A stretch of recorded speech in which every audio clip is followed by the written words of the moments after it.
Minha voz está um pouco rouca, mas a partir do momento que eu vou falando, Deus vai restaurando. Assim eu creio em nome de Jesus. Também quero saudar os nossos irmãos internautas que nos assistem através da rede CBA com a paz do Senhor Jesus.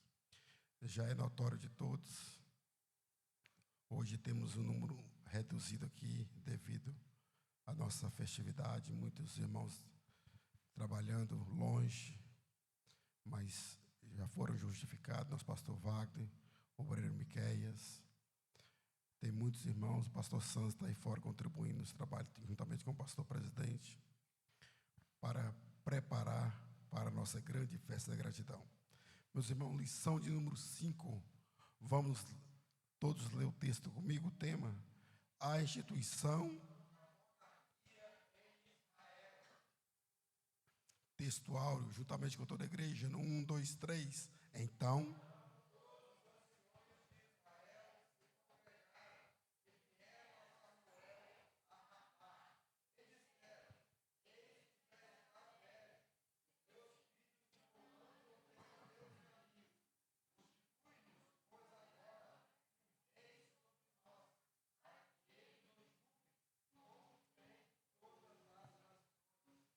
Meus irmãos, esta lição é uma lição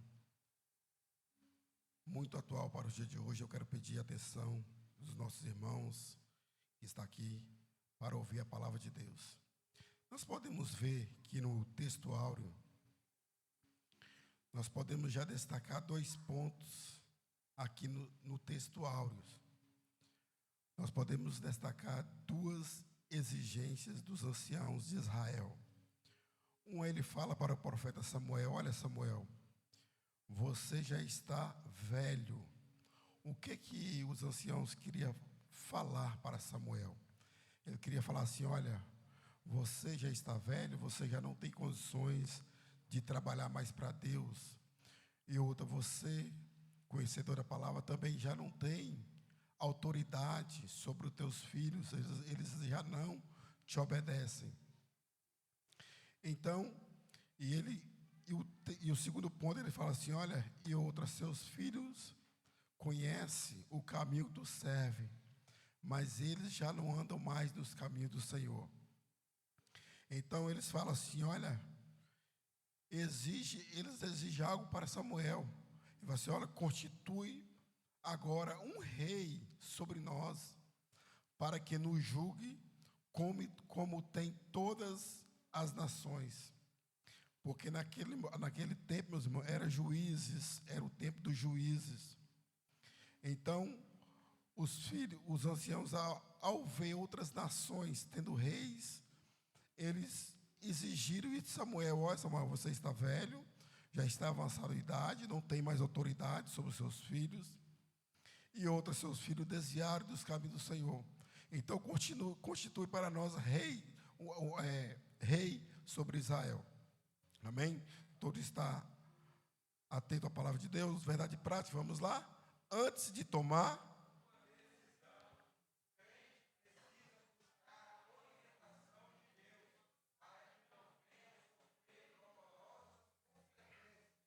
meus irmãos, toda decisão que tomamos, precisamos buscar a orientação de Deus.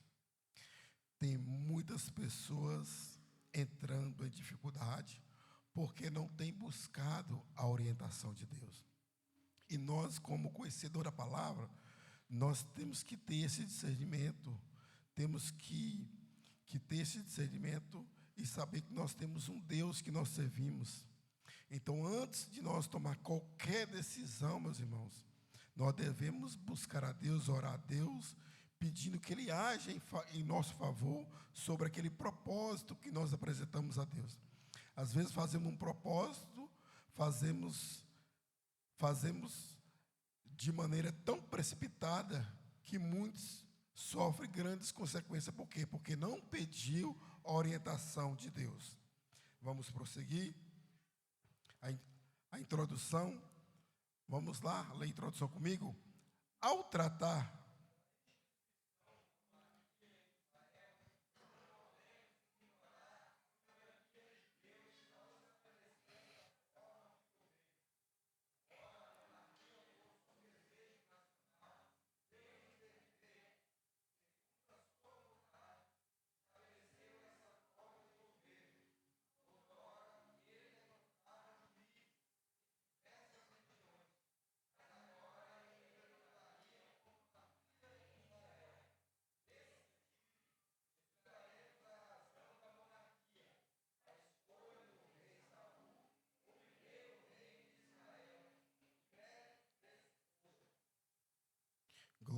nós podemos ver que a monarquia instituída em Israel, nós podemos observar e não podemos ignorar a soberania de Deus ao estabelecer esse governo.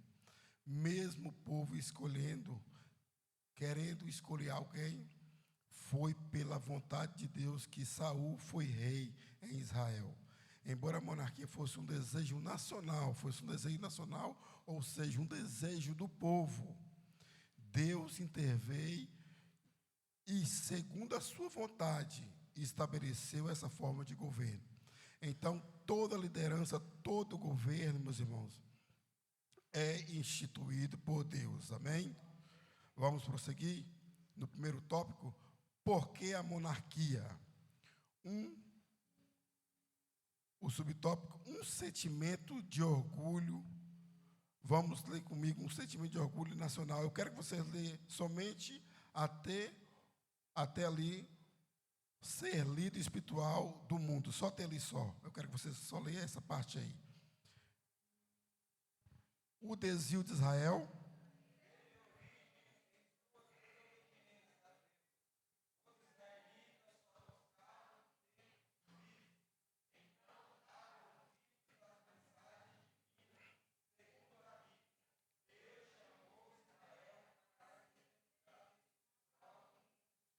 Glória a Deus. Nós podemos ver um sentimento de orgulho nacional. Nós podemos ver que orgulho, meus irmãos, o orgulho tem dois significados específicos. Que significados são esses? Refere-se à satisfação e admiração por si mesmo ou por algo que lhe pertence. Quem não se orgulha de uma vitória? Quem não se orgulha de um desejo que nós colocamos no coração e aquele desejo venha se concretizar? Quem não se orgulha de um filho que dá bom exemplo para a sociedade? Quem não se orgulha de um filho que vai bem nos estudos? Quem não se orgulha de um filho que tem respeito pelos pais? Então nós podemos ver que já no significado bíblico é diferente. No significado bíblico, olha aqui, olha o que fala. O orgulho na Bíblia é frequentemente associado à queda, destruição e afastamento de Deus.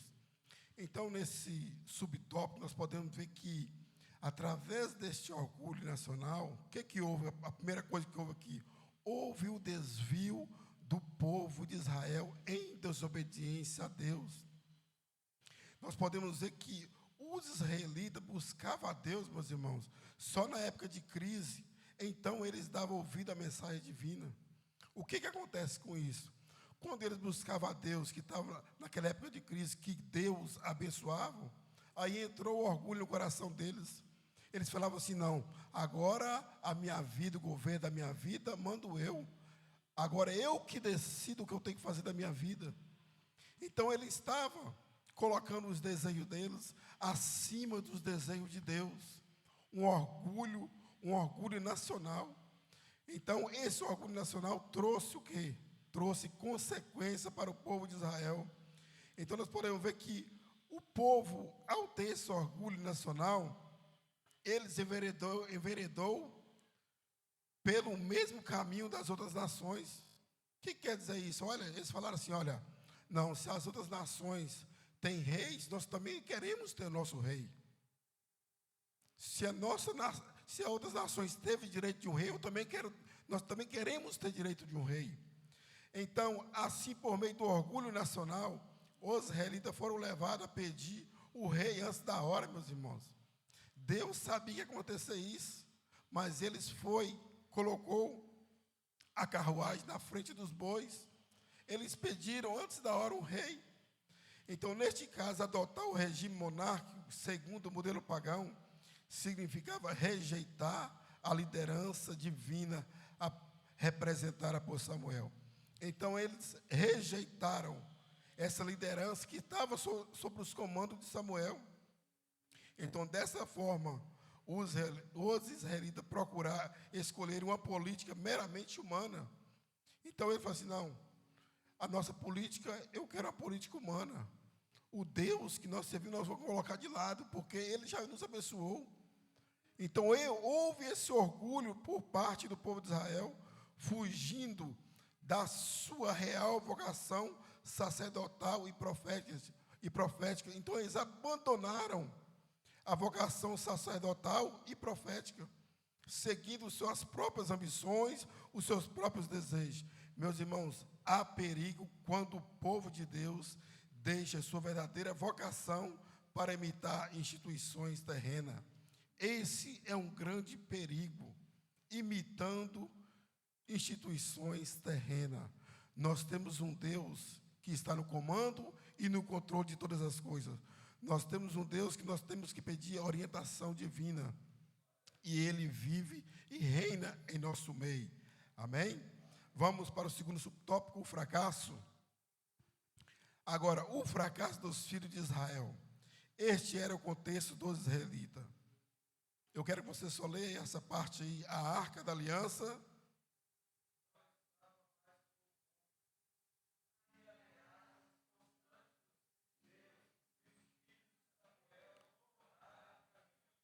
Glória a Deus, só até aí. Meus irmãos, olha para você ver que importante isso aqui. O fracasso dos filhos de Samuel. Olha o que que fala. A Arca da Aliança não estava mais com o povo. A Arca da Aliança significa presença de Deus, meus irmãos. Eles já não tinham mais a presença de Deus. Eles abandonaram os caminhos do Senhor. Então, quando eles abandonaram os caminhos do Senhor, os filisteus viram o fracasso do povo de Israel e começou a fazer o quê? Começou a ameaçar,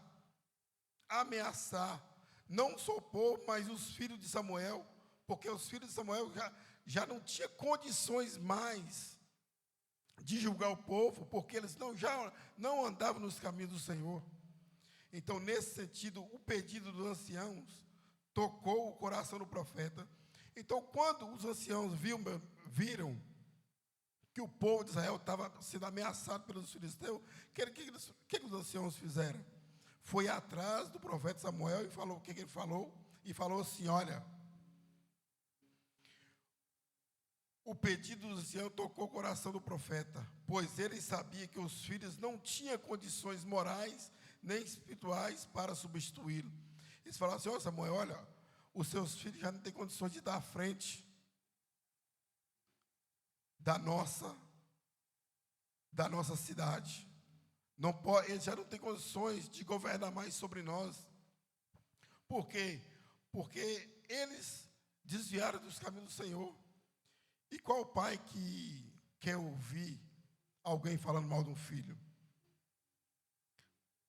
Samuel, com o coração endurecido, mas um homem fiel, meus irmãos, sincero, verdadeiro, porém, fosse duro de ouvir. Olha o que ele fez. Ele sabia que os anciãos tinham razão, meus irmãos. Samuel sabia, porque Samuel viu que os filhos deles desviaram dos caminhos do Senhor. E o que eu aprendo com essa palavra? Biblicamente, não há problema em um filho de pastor vir substituir o pai no seu ministério. Não havia problema nenhum, meus irmãos. Os filhos de Samuel estão no comando do governo. Não havia problema nenhum. Entretanto, isso não pode se dar por causa do amor eterno. Não é falar assim: olha, não, eu tenho amor pelo meu filho, eu vou colocar ele no meu lugar. O que eu quero dizer com essa palavra? Quem escolhe é Deus, meus irmãos. Essa vocação, quem escolhe é Deus. Olha o que fala aqui, olha. Mas pela vocação dada por Deus, é confirmada pela Igreja de Cristo. Então essa vocação é dada por Deus e é confirmada pela Igreja de Cristo. Então é Deus que vocaciona, é Deus que escolhe, é Deus que nomeia. Então o anjo da igreja só separa, irmãos, mas quem escolhe é o nosso Senhor, Espírito Santo. É Ele que escolhe. Então, nós podemos ver que tem muitos líderes espirituais aí, entrando em dificuldade, porque está colocando o filho, forçando o filho a ser pastor, sem ter essa vocação de pastorear a igreja, meus irmãos. Então, o que nós aprendemos com essa palavra? É Deus que escolhe, é Deus que nomeia, meus irmãos. Mas isso tem que ser com a confirmação da igreja. Que confirmação da igreja? Como é que a igreja pode confirmar? Orando em favor do seu irmão, daquele obreiro, para que Deus venha confirmar o ministério dele diante do seu povo. Amém? Vamos para o terceiro subtópico: rejeitando os planos de Deus. Escolher a monarquia naquele contexto era rejeitar o propósito divino. Foi algo deliberado do povo contra o plano estabelecido por Deus desde quando Israel ocupou a terra de Canaã. Meus irmãos, o povo estava sob o governo divino. O governo era Deus, o governo do povo. Então, nesse contexto, eles rejeitaram o propósito divino. Ele fala assim: não, o propósito divino é esse, mas o nosso é esse. O povo de Israel fez dessa maneira. Não, o propósito de Deus na minha vida é esse, mas o meu propósito é esse, que eu quero seguir desse jeito. Então, foi algo deliberado do povo contra o plano estabelecido por Deus desde quando Israel ocupou a terra prometida. Porque Deus fez uma promessa para o povo, meu irmão. Quando eles ocuparam a terra prometida, Deus deu casa, deu comida, deu tudo. Deu móveis, é bíblico isso. E o povo falou assim: não, agora nós estamos bem, agora nós vamos seguir o nosso propósito divino. Então, ele sabia que esse momento chegaria. Então, o próprio Deus, meus irmãos, sabia que esse momento chegaria. Então, assim, no tempo certo, o próprio Deus daria um rei com as qualidades necessárias. O que aconteceu? O povo escolheu quem? Saul. Aí Deus falou assim: não, então vou dar a vocês um rei com essas qualidades necessárias. É preciso essa diretriz do processo de sucessão de líderes. Não podemos perder a perspectiva de que é Deus que dá seus líderes à igreja. Olha para você ver o que fala esse subtópico. Então, os líderes é Deus que dá à igreja. Ah, meus irmãos, mas aquele pastor é muito ruim, é muito duro. Mas sabe por que Deus às vezes dá liderança assim para a igreja? Porque Deus conhece o coração do povo, meus irmãos. Deus conhece. Se o pastor folgar, se a liderança folgar, o que acontece? O povo vai permanecer em pecado. Então, o que aconteceu? Deus sabia que o povo de Israel estava com o coração endurecido. Olha, então vou dar um rei segundo as suas necessidades. Eu vou dar um rei que vai puxar por vocês. E foi isso que nós vamos ver mais à frente, para vocês entenderem melhor esse subtópico. Então, Deus deu um rei segundo o coração do povo. Vamos prosseguir? Sinopse do tópico 1, vamos lá ler comigo? O sentimento...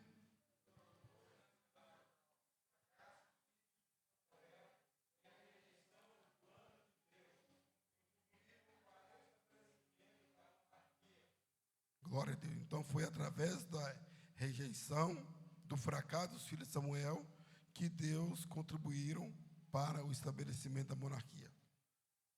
Vamos para o segundo tópico, a escolha de Saul. Aqui nós podemos ver que tem uma pergunta: por que Saul? Quando lemos o livro de 1 Samuel, logo percebemos que o foco do autor sagrado é Davi e não Saul. Porque uma coisa, meus irmãos, é Deus escolher, e outra coisa é o povo escolher.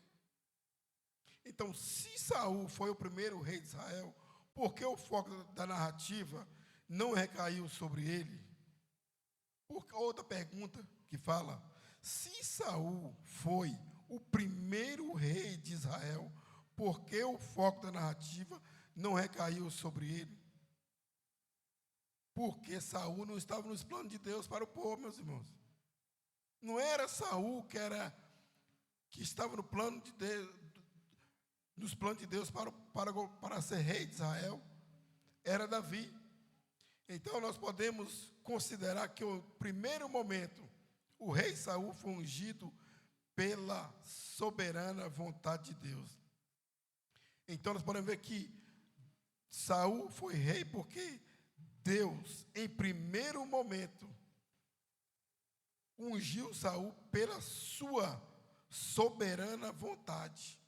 Então Saul só foi rei de Israel porque foi pela vontade de Deus, meus irmãos.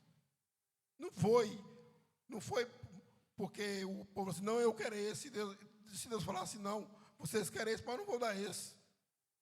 Deus poderia falar isso com o povo, mas porque o povo estava com o coração tão endurecido, fazendo algo que não agradava a Deus, Deus falou assim, então é o seguinte, eu vou dar a vocês um rei segundo os vossos desejos, segundo a vontade dos vossos corações. Então, entretanto, ele reinou indiferente dos mandamentos divinos. Indiferente ele reinou. Deus falou assim, olha, você vai reinar segundo os meus preceitos, segundo os mandamentos divinos. Mas ele pecou, ele falou assim, não, eu vou reinar segundo o meu coração, segundo a minha vontade. Saul não seguiu os preceitos divinos. Então isso foi o fracasso de Saul. Foi um rei falho, egoísta e ciumento, meus irmãos. Então o propósito do autor sagrado é contrastá-lo com Davi, um homem segundo o coração de Deus. Então o que nós estamos aprendendo com essa palavra? Não, o povo quer Saul, mas o desejo do meu coração, o coração de Deus, é o rei Davi. Então houve esse contraste aqui na escolha do rei Saul e do rei Davi. A unção de Saul por Samuel. Vamos prosseguir? A unção de Saul por Samuel. Vamos ler comigo? Na unção de Saul,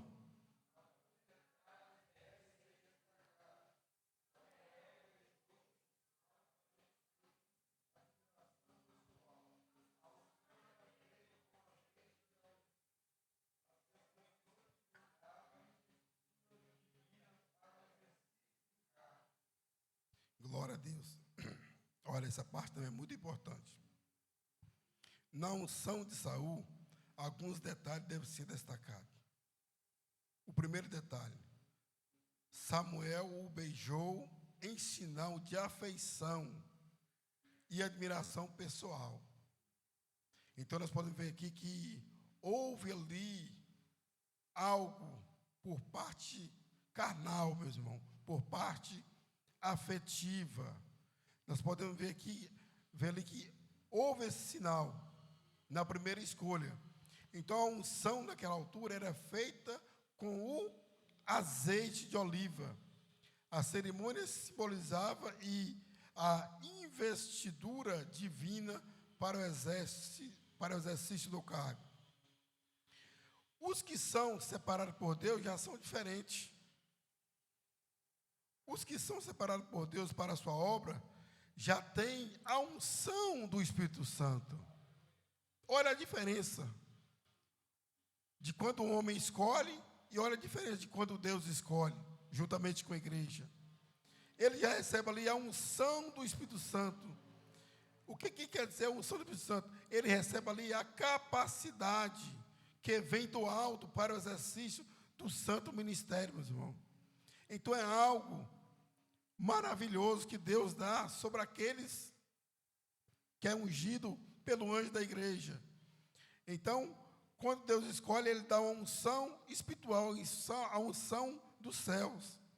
Dá essa capacidade que vem do alto para o exercício do santo ministério. Hoje, já não necessitamos de azeite para a separação de obreiros, para o ministério da palavra.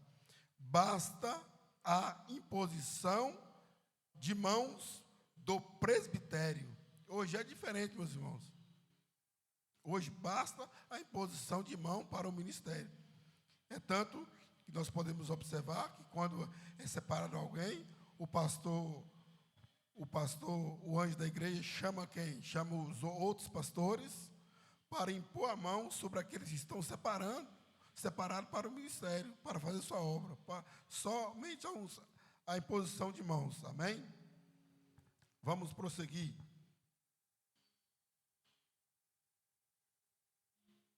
Vamos prosseguir.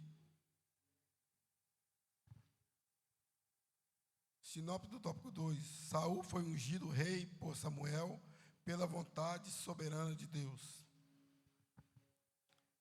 À frente. O rei que o povo escolheu.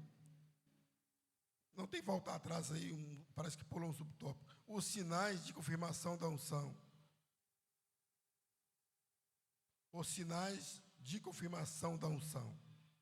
Essa parte também é muito importante. São 3 os sinais de confirmação à unção de Saul como rei de Israel. Então foram 3 os sinais para Saul ser rei de Israel. O primeiro sinal foi o quê? Que Saul encontrasse as jumentas perdidas do seu pai. Então, nós podemos aprender aqui que o primeiro sinal representa o trabalho que o rei teria. Então, esse era o primeiro trabalho do rei. O segundo sinal, ele encontra 3 homens no Monte Tabor, um levando 3 cabritos, outro 3 bolos de pão, e o outro um odre de vinho. Então, já o segundo sinal aponta para o sustento divino para a tarefa de Saul. E qual foi o terceiro sinal? A capacidade de profetizar pelo Espírito de Deus. Então, esse terceiro sinal aí já simboliza, já significa a capacidade de profetizar sobre o Espírito de Deus. Então, ele salvaria, ele reinaria sobre o Espírito de Deus para o povo. Assim salvaria Israel dos seus inimigos. Então, quem é chamado, meus irmãos, para o ministério, precisa aplicar no trabalho. Nós que somos chamados para o ministério, nós temos que aplicar no trabalho, na palavra. Também devemos se sustentar pelo alimento sagrado, que é a palavra de Deus. E outra, e também ser cheios do Espírito Santo de Deus. Por que tem muitas igrejas que não avançam? Porque tem muita liderança que não é aplicada no trabalho de Deus, não é dado para Deus, não trabalha para Deus. Infelizmente, meu irmão, eu tenho que falar algo aqui que Deus colocou no meu coração. Muita liderança está fazendo da casa de Deus um negócio. E não pode. Nós temos que ser dado, ao trabalhar para Deus. Essa vontade tem que partir de dentro de nós. Se Deus confiou algo para fazer, nós temos que ser aplicado na palavra. Nós temos que trabalhar para Deus, nós temos que mostrar trabalho. Se o pastor, se a liderança não mostrar trabalho, como é que o reino de Deus vai avançar? Como as almas vão a chegar a Deus?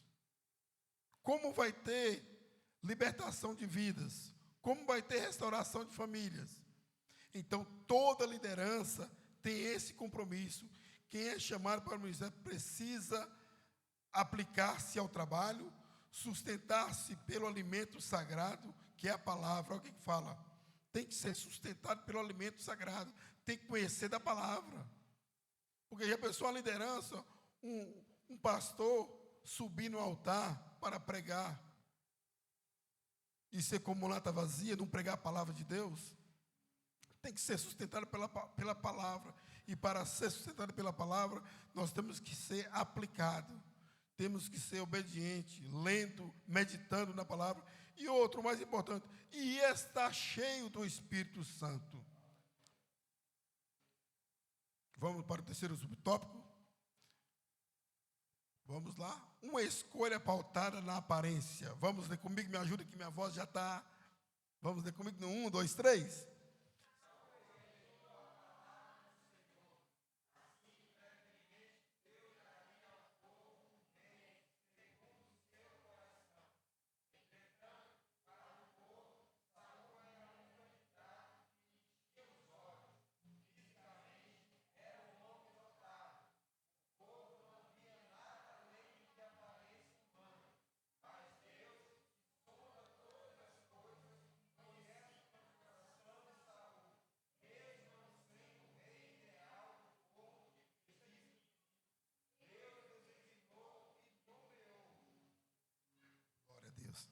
Meus irmãos, isso é muito importante. Uma escolha pautada na aparência, isso é um perigo para os dias de hoje. Nós não podemos escolher as pessoas pela aparência, pela vestimenta, porque o que Deus olha verdadeiramente é o coração. Olha o que fala aqui. Saul rejeitou a palavra do Senhor. Assim, brevemente, Deus daria ao povo um rei segundo o seu coração. Logo de cara aqui, o povo escolheu Saul pela aparência. O que ele fala? Qual a primeira queda de Saul que teve aqui? Ele rejeita a palavra de Deus, meus irmãos. Ele rejeitou a palavra de Deus. Deus falou assim: olha, Saul, você vai fazer assim, assim e assim. Você vai seguir este caminho. Você vai falar a palavra que transforma, a palavra que muda. Mas ele rejeita a palavra de Deus, meus irmãos. Quando nós rejeitamos uma palavra de um amigo, de uma pessoa que nós não conhecemos, é uma coisa. Mas quando nós rejeitamos a palavra de Deus, o que Deus faz? Deus vai lá e tirou Saul de cena. Não, Saul, você pode prestar para o povo, para mim não. Entretanto, para o povo, Saul era um candidato que enchia os olhos. Lembra quando Samuel foi lá ungir um dos filhos de Jessé? O de boa aparência? Não, vai ser esse. Não vai ser esse. Passaram 6 filhos, meus irmãos. O Espírito Santo toca no coração de Jessé, ou de Samuel, e fala assim: pergunta se acabaram os seus filhos. Veio Davi. Tem um Davi, o pequenininho, aquele que está na malhada das ovelhas, o menorzinho da casa.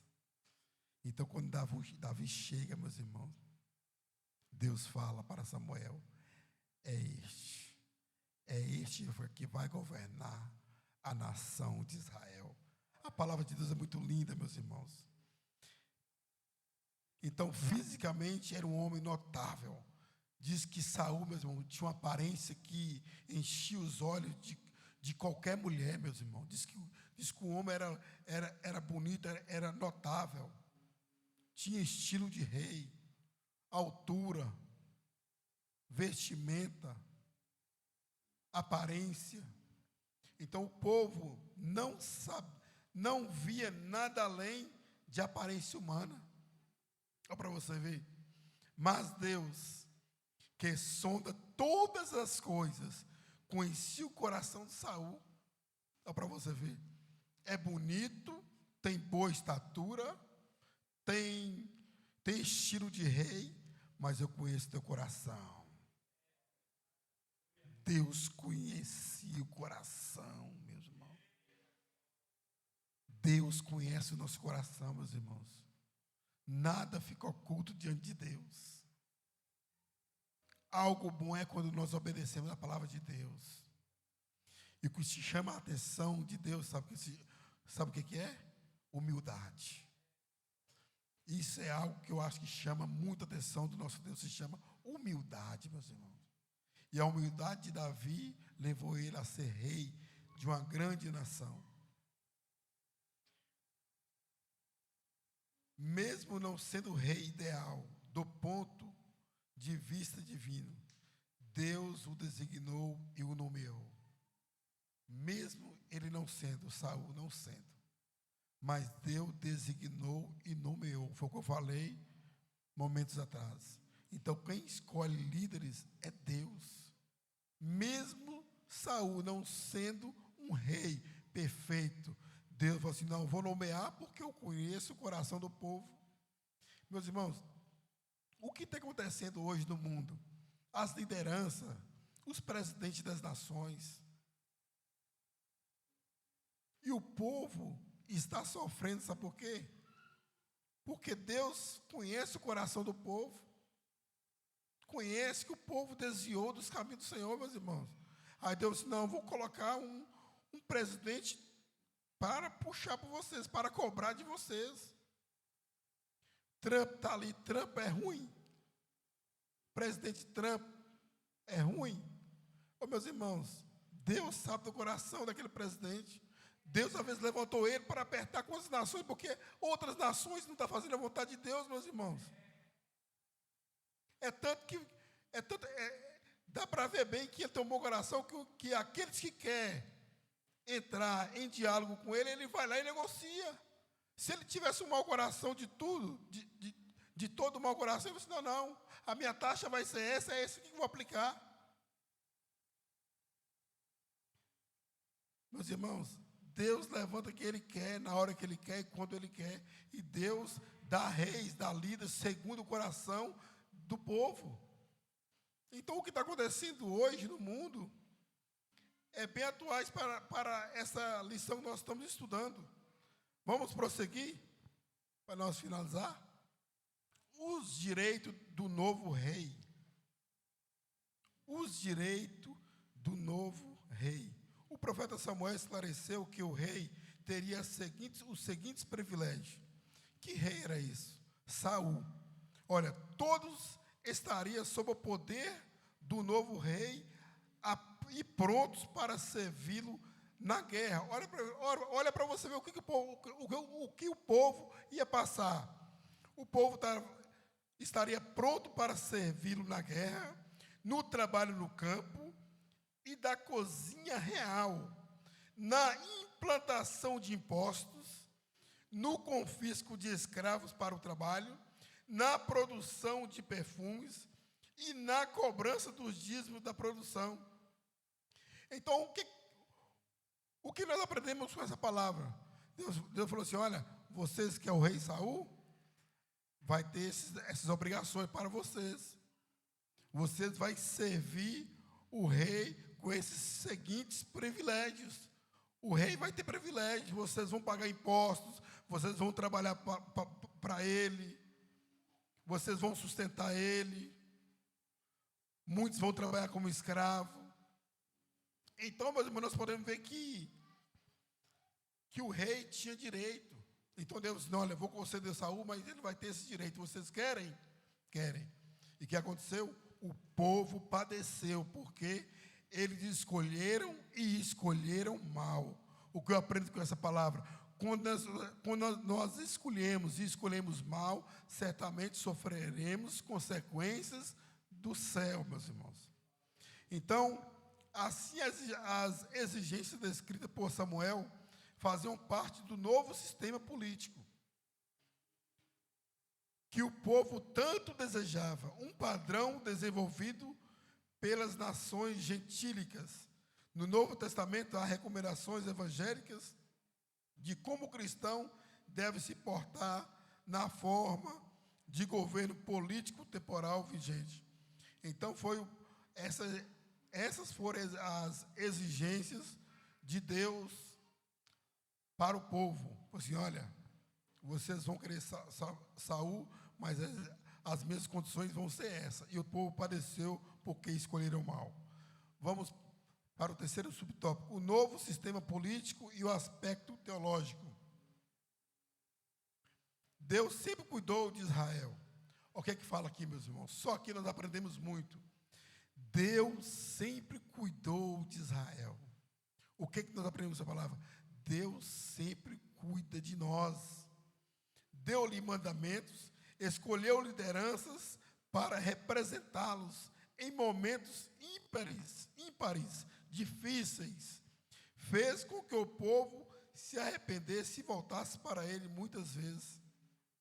Agora não seria diferente. O Senhor não se afastaria da nação. Então, mesmo o povo rejeitando, Deus nunca rejeitou o seu povo, meus irmãos. Como Deus é maravilhoso. Se originalmente esta não era a vontade de Deus, o Criador usaria esse modelo para guiar o seu povo. Ele já preparara um rei segundo o coração dele. Só para você ver. O povo foi mal, irmã Leão. O povo foi mal, perverso. Deus falou assim, não, eu não sou como vocês, não. Deus fala: olha, eu não sou como vocês, eu sou diferenciado. Eu vou escolher um rei segundo o meu coração para guiar vocês. Deus é maravilhoso. Mesmo o povo sendo duro de coração, sendo perverso, sendo desobediente, Deus disse: não, quem cuida da nação de Israel sou eu. Quem cuida da nação de Portugal sou eu. Quem cuida da Europa sou eu. E o que Deus faz? Na sua infinita misericórdia, escolhe um homem segundo o coração dele, meus irmãos. Davi, o rei Davi, um rei exemplar, temente a Deus. Deus disse: não, eu vou escolher, eu não vou deixar vocês abandonados, não. Mesmo que vocês me abandonarem, eu não vou abandonar vocês, não. Eu vou cuidar de vocês. Então, neste novo modelo, a liderança seria centralizada na pessoa do rei. Sacerdotes e profetas representariam o conselho de Deus para o governo monárquico. Assim, o Altíssimo conduziria o seu povo pela história. Vamos prosseguir? Sinopse do tópico 3. A escolha do rei Saul foi pautada pela aparência. Ele tinha privilégios e estabeleceu um novo sistema político em Israel. Conclusão. Deus é o Senhor da história. Olha para você ver que lindo, meu irmão. Deus é o Senhor da história. A sua história, quem fez foi Deus. Está no controle de Deus. Muitas vezes não conhecemos seus caminhos nem propósito, mas sabemos que a sua vontade é sempre mais perfeita e agradável. Isso é lindo demais, meus irmãos. A vontade de Deus é perfeita e agradável, meus irmãos, sobre a história de cada um que está aqui nessa noite. Não podemos perder de vista que o Pai é quem governa a nossa vida.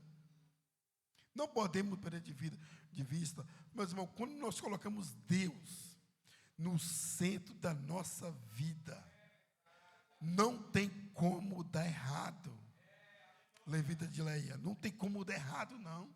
Mas nós temos que colocar Deus no centro da nossa vida, em todos os sentidos, meus irmãos. Na nossa vida ministerial, na nossa vida conjugal, na nossa vida matrimonial, na nossa vida secular, na nossa vida financeira. Coloca Deus para você ver se dá errado. Não tem como dar errado, não. Irmão Felipe, não tem como dar errado, sempre dará certo. Então, como cristão, devemos buscar as bênçãos de que a nossa vontade e escolha estejam sempre bem alinhadas com as de Deus. Então, as nossas vontades e escolhas têm que estar alinhadas, meus irmãos. Se a vontade de Deus é essa aqui, essa aqui, a nossa vontade não pode sobrepor a vontade de Deus. Se os planos de Deus, se a vontade de Deus for assim, estiver alinhada com as nossas vontades, certamente vai dar tudo certo, não tem como dar errado. Amém, meus irmãos? Olha, estou muito alegre com a sua presença, viu? Pois coloquei esse desejo no coração de ouvir e aprender a palavra de Deus.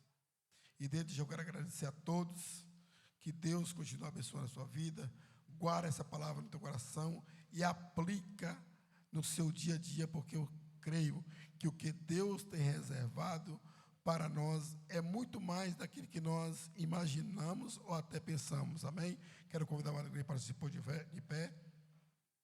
E eu quero estar chamando aqui o nosso pastor Vantes, que está orando, agradecendo a Deus por essa palavra e também impetrando a bênção apostólica em nome de Jesus. Deus abençoe.